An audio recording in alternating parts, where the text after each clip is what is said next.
The field of Astatine-211 is really very much in its infancy, and you have a situation where drug development and supply has to go hand in hand in order to advance the field.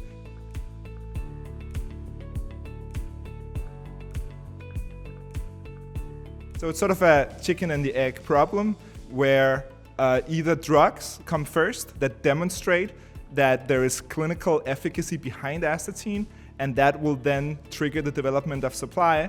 But the supply is really needed for the drugs. And before the supply is there, it is difficult to raise money for the drugs. So that really puts the startup companies in a difficult situation, because in order for us to raise the financing that we need to develop our drugs, we need to demonstrate that the supply is going to be established.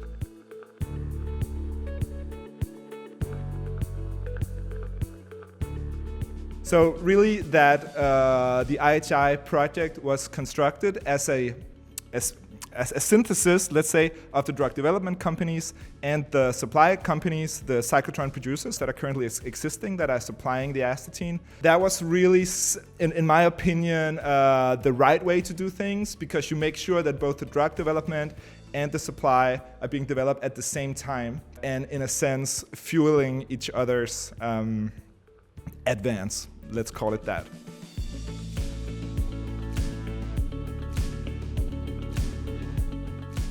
My hope is definitely that the objectives set out in the project proposal will be fulfilled.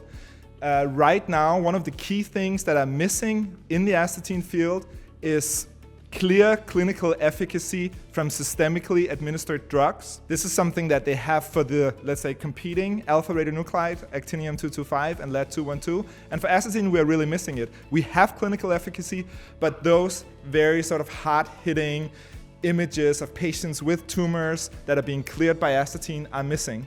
So I think one of the key objectives for this project is to take a drug like our astatine dual therapy, develop it into the clinic, and demonstrate that clinical efficacy that will trigger the widespread investment both into drug development and into supply expansion.